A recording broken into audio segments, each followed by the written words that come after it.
अरे झूठ क्यों बोलते हो? मैं कौन होता हूँ जिंदगी देने वाला? जिंदगी दे पाता तो मुर्दों के टीले पर रेत क्यों चढ़ाता?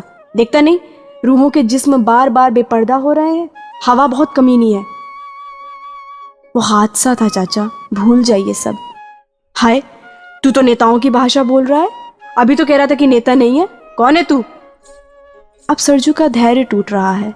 वो बिलखने लगा है, पागल की तरह रेत हंसोत रहा है। टीले पर पागल के साथ रेत चढ़ा रहा है। घुटी घुटी आवाज में कह रहा है, हम भी बदनसीब हैं चाचा, हम दोनों बदनसीब हैं चाचा।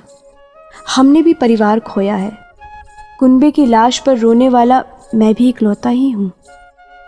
अब पागल संयत हो रहा है। आवाज की तलखी धीरे धीरे रेत में घुल रही है। वह सरगोशी वाले लहजे में फुसफुसाता है, हाँ सुन, किसी साले नेता को आने मत देना इधर। छोटे छोटे बच्चे अभी सोए हैं, बहू बेटियां भी बेपर्दा हैं, बुजुर्गों की आहें कराहें घुली हैं इस रेत में। इनके नापाक कदम की आहट से ये दुनिया भी खतरे में पड़ जाएगी। सरजू से अब रहा नहीं जाता। वो फपक पड़ता है। सीमा की आंखों के कोर भीगने लगे हैं।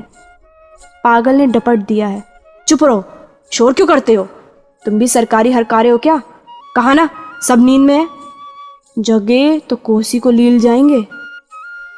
अभी अभी पागल की निगाहें सीमा पर पड़ी हैं। उसने सरजू से पूछा है, ये लड़की कौन है? हमारी दोस्त है चच्चा, आपसे मिलना चाहती थी सो साथ ले आया। पागल अब अपनी फटी लुंगी की फेंट में कुछ टटोल रहा है। उसके हाथ में एक बेहद पुरानी काई जमी अंगूठी नमूदार हुई है। उसने सीमा को इशारे से पास बुलाया है। उसकी हथेली पर अंगूठी डाल तुरंत मुट्ठी भींच दी है और अब सरजू से मुखातिब हुआ है, सुनो, इसे जितनी जल्दी हो सके गांव से लेकर निकल जाओ, दोबारा मत आना। मैं यहाँ हूँ। रेत में बसी जिंदगियों की हिफाजत मेरी जिम्मेदारी है, जाओ। अब सरजू और सीमा लौट रहे हैं। सरजू के कदम और भारी हो उठे हैं। सीमा का मन अब हल्का होता जा रहा है। पागल की आवाज एक बार फिर वीराने में गूंजती है, कभी मत लौटना। वह एक बार फिर अपनी धुन में मस्त हो गया है। भावनाओं के ज्वार और नदी का उबाल दोनों में एक खूबी कॉमन है, जितनी तेजी से चढ़ती है उतनी तेजी और सफाई से कभी उतरती नहीं। पानी उतरने के बाद खेतों के सूखने और आबाद होने में वक्त लगता है।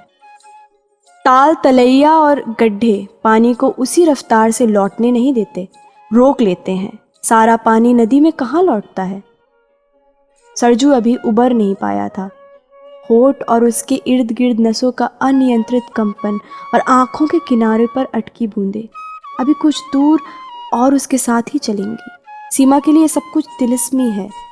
वह आसेब ज़दा राजकुमारी सी रेत को घूरती छोटे छोटे कदमों से दूरी नाप रही है। उसकी भी आंखें लाल हैं।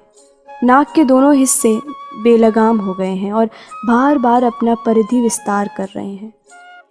मुर्दों का टीला बहुत पीछे छूट गया है, लेकिन अब तक सीमा ने सरजू की तरफ एक बार भी नहीं देखा है। हाँ, इस बीच वो एक बार रुकी है और अंगूठी को दुपट्टे के एक सिरे में कसकर बांध लिया है। उफ, बहुत गर्मी है, मैं थक गई हूँ, थोड़ी देर रुकोगे नहीं? सीमा की आवाज़ में थकन से ज़्यादा दर्द घुला हुआ है। सरजू के बढ़ते कदम थम गए हैं। उसने मुड़कर देखा है और बिना कुछ कहे किसी पके फल सा लद से रेत पर बैठ गया है। सीमा ने रेत पर घुटने टिका दिए हैं और पहली बार वह अपने दुपट्टे से सरजू की आंखों के कोर पोंछने आगे झुकी है। मानो बादल फटा हो, मानो किसी डैम में बरसों से जबरन रोके गए पानी ने बैराज को तोड़ दिया हो और अब हाहाकार करता हुआ रवा हो उठा हो। सीमा का दुपट्टा ही नहीं, कमीज भी तरबतर हो गई है। पानी का गुस्सा धीरे धीरे कम हो रहा है। धार की रफ्तार घट रही है। दोनों सुबक रहे हैं। चेहरे की मलिनता घुल रही है। मन हल्का हो रहा है। दोनों अब संयत हो उठे हैं। रुदन के बाद मनहूस मौन को सरजू ने छेड़ा है। सॉरी यार, बहुत कोशिश करता हूँ, खुद को बहुत समझाता हूँ, लेकिन बेबसी का बोझ है कि उतरता ही नहीं। अक्सर खुद को मुजरिम महसूस करता हूँ। काश काश कि उस मनहूस रात में दिल्ली में नहीं, यहाँ अपने घर में पड़ा सो रहा होता। कम से कम मातम की इस बेरहम जिम्मेदारी से तो मुक्त हो गया होता। जान ही तो जाती। सीमा ने कुछ कहा नहीं। सरजू के होठों पर सिर्फ हथेली चिपका दी है। अब सरजू ने सीमा को देखा है। वह अचरज में है। ये कौन सा रूप है इस लड़की का? सूरज अब भी सिर पर है, लेकिन सीमा के दिल में ठंडक उतर आई है। उसने एक लंबी सांस खींची है और सरजू का हाथ थाम चल पड़ी है। अभी सरजू की हालत ठीक वैसी ही है जैसे किसी 2-3 साल के बच्चे की उस वक्त हुआ करती है जब किसी वजह से उसकी माँ जबरन बाह पकड़कर घर की तरफ खींच रही होती है। 5 साल के साथ में पहला मौका है जब सरजू सीमा को लेकर इतना सहज और आत्मीय महसूस कर रहा है। ये चुलबुली लड़की आज अचानक बूढ़ी अम्मा में तब्दील हो गई है। वो चाहता तो बाजू छुड़ा सकता था, लेकिन उसने ऐसा नहीं किया। हाँ, जिस्म को ज़रूर ढीला छोड़ दिया है ताकि सीमा को दिक्कत ना हो। जब मन हल्का हो तो पैरों को पंख लग जाते हैं। दूरी का एहसास नहीं होता। दोनों कब घर पहुंचे पता ही नहीं चला। सरजू खुद ही बरामदे से खाट उठा लाया है। दोनों आंगन में चारपाई पर बैठ गए हैं। काकी ने मकई का भूजा, कच्ची मिर्ची और नमक सजी थाली सामने टूल पर रख दी है।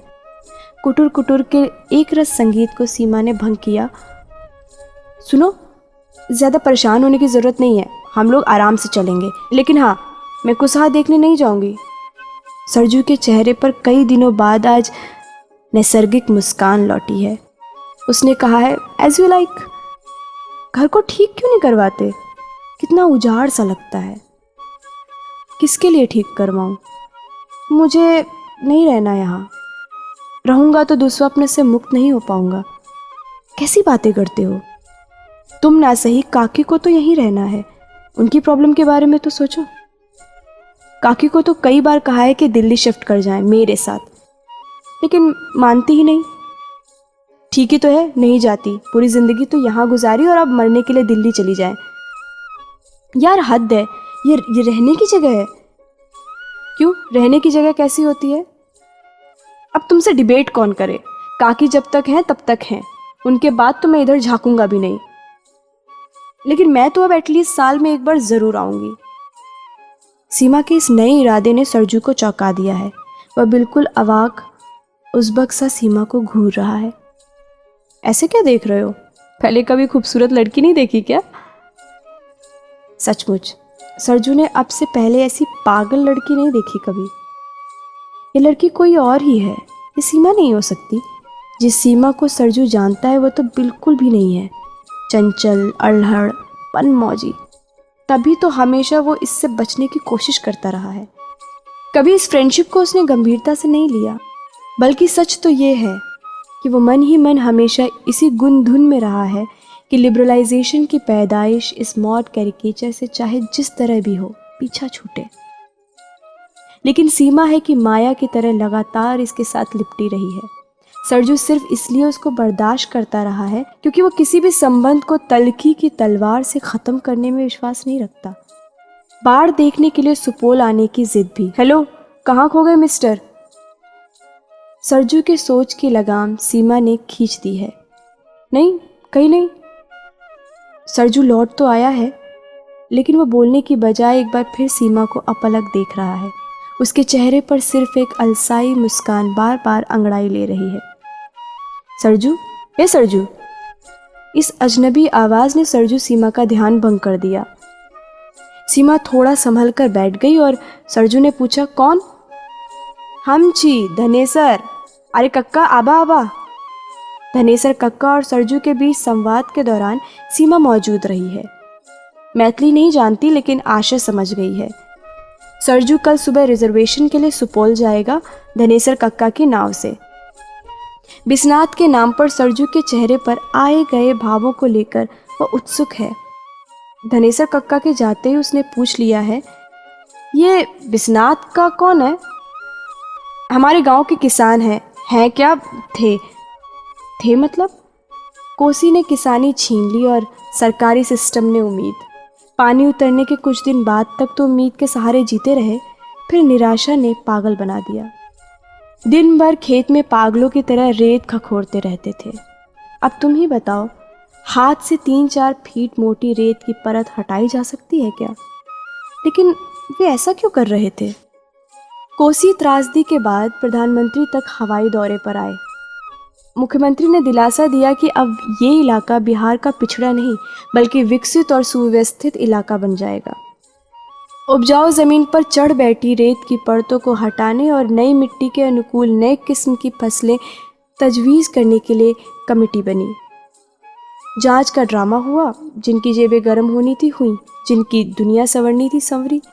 लेकिन किसानों की उम्मीदों पर रेत की परतें ज्यों की त्यों चढ़ी रही। विश्वनाथ का ये झटका बर्दाश्त नहीं कर सके और पागल हो गए। शायद अब भी अगर खेत में बाढ़ का पानी नहीं होता तो वे अपने हाथ से रेत ही उलीच रहे होते। सरजू और सीमा की बातचीत को काकी ने विराम दिया। दोनों हाथ मुंह धोने के बाद चटाई पर आ बैठे। मकई और गेहूं के आटे को मिक्स कर बनाई गई रोटी बिल्कुल अलग ही स्वाद दे रही थी। खासतौर से सीमा के लिए टेस्ट बिल्कुल नया था। तृप्त होने के बाद दोनों ने अपनी अपनी चारपाई संभाल ली। अंधेरे का तिलिस्म है। पानी का रंग अचानक गाढ़ा लाल हो उठा है। एक भंवर बन रहा है। सीमा उसमें तेजी से समाती जा रही है, चकरघिन्नी की तरह गोल गोल घूमती धसती। चीख, फरियाद और फुटकार का मिला जुला शोर उसके कान के पर्दे को फाड़ देने पर उतारू है। वो भय से गुड़मुड़ी होती जा रही है, खुद में सिमटती जा रही है। उसका आकार लगातार संकुचित हो रहा है, जबकि बेचेहरा पिशाचों की भीड़ लगातार नजदीक आ रही है। शोर बढ़ता जा रहा है। कुछ साए थरथर कांप रहे हैं, हाथ जोड़े घिघिया रहे हैं। कातिल और मकतूल की आवाजें मिक्सअप हो गई हैं। मारो मारो, काटो सालों को, कोई बचने ना पाए। नहीं नहीं, मुझे छोड़ दो। नहीं, आह, वाहे गुरु दी सौ, पापा जी माफ कर दो। और इसी बीच एक साए का हाथ ऊपर उठा है। तलवार हवा में लहराने के बाद तेजी से गर्दन की तरफ लपकी है। ठीक उसी वक्त सीमा के हलक से थर्रा देने वाली चीख हवा में बुलंद हुई। सरजू लगभग गिरते गिरते खाट से उठा और भागता हुआ सीमा के पास पहुंचा है। सीमा की सांस धौंकने की तरह तेज है। सरजू उसको झकझोर रहा है। सीमा दुस्वप्न से धीरे धीरे मुक्त हो रही है। काकी गिलास में पानी ले आई है। सरजू ने गिलास सीमा के होठों से लगा दिया है। सीमा अब संयत नजर आ रही है। उसके चेहरे पर झेप भरी मुस्कान है। उसने धीरे से सॉरी कहा। सरजू ने काकी को इशारे से सो जाने को कहा। काकी अपनी खाट पर लौट आई हैं। सरजू ने थोड़ा रुककर पूछा है, क्या कोई डरावना सपना देख रही थी? सीमा ने एक लंबी सांस ली है। हाँ, बहुत भयानक, बचपन से ही देखती रही हूं। सरजू थोड़ा और नजदीक सरक आया है और सीमा के बालों में अपनी उंगलियां फंसा दी हैं। पीठ पर हाथ फेरा है और तसल्ली दी है। कभी कभी गहरी नींद में अवचेतन हावी हो जाता है। सभी के साथ होता है ऐसा, घबराने की कोई जरूरत नहीं है। सीमा के चेहरे पर फीकी मुस्कान उभर आई है।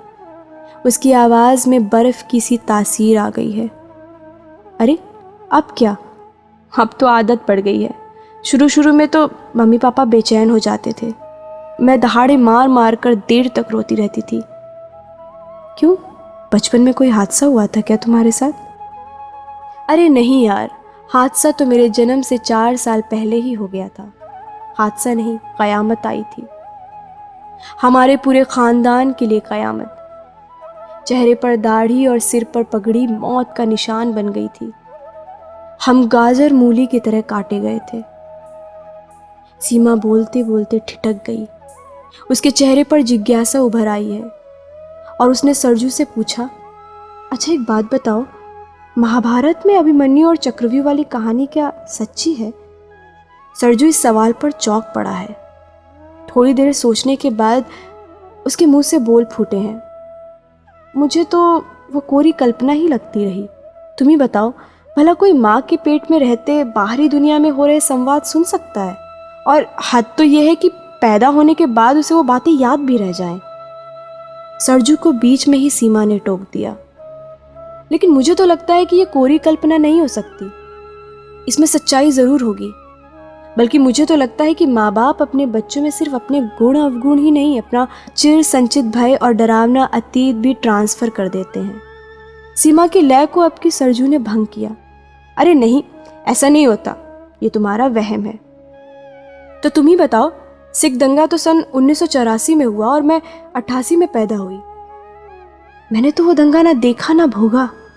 घटना में मेरे दादा दादी, चाचा चाची, मेरे भाई बहन रक्त पिपासु भीड़ के शिकार बन गए। पापा मम्मी को भी तो उन लोगों ने मार ही डाला था। वो तो उनकी किस्मत थी कि सांसों ने जिस्म का साथ नहीं छोड़ा। सीमा ने छोटा सा विराम लिया। सरजू को भरपूर निगाहों से देखा।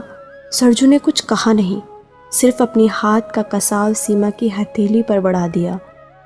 सीमा ने फिर कहना शुरू किया है, तुम्हें मालूम है, पापा बताते थे कि हमारा पूरा कुनबा पहले बिहार के वैशाली ज़िले में ही रहता था। पार्टीशन के बाद हम लोग माइग्रेट कर यहीं महुआ में सेटल हो गए थे और हमारा कपड़ों का अच्छा खासा कारोबार था। सब कुछ ठीक ठाक चल रहा था कि अचानक 31 अक्टूबर को एक जहरीली खबर रेडियो से हवा में फैली और सिख तरबूज बन गए। पापा तो दोबारा यहीं रोजगार जमाना चाहते थे, लेकिन मम्मी तैयार नहीं हुई और इस तरह हम लोग दिल्ली शिफ्ट कर गए। मैं तो दिल्ली में ही पैदा हुई। फिर भी यह दुस्वप्न मेरे पीछे पड़ा हुआ है। आखिर क्यों? अब सरजू क्या जवाब दे? उसे तो कुछ सूझ ही नहीं रहा। वो बस एक टक सीमा को देख रहा है। इतनी टीस, इतना भय और इतनी छटपटाहट लिए घूम रही है लड़की, फिर भी खिलखिलाती है। हे भगवान, ये कैसी पहेली है? सरजू की जुबान से अचानक फिसलकर गिरे इन शब्दों ने सीमा को चौंका दिया है और अब वह सवालिया निगाहों से सरजू को देख रही है। लेकिन जवाब होता तो सरजू चुप क्यों रहता? उसने धीरे से सीमा को कंधे से पकड़ खाट पर लिटा दिया और चादर उड़ा दी। सिर पर हल्की थपकी देने के बाद वह उठ खड़ा हुआ। तो ये थी कहानी रेत की परतें। आपको ये कहानी कैसी लगी आप हमें ज़रूर बताएं, क्योंकि आपकी प्रतिक्रिया हमारे लिए बहुत ही मायने रखती है। धन्यवाद।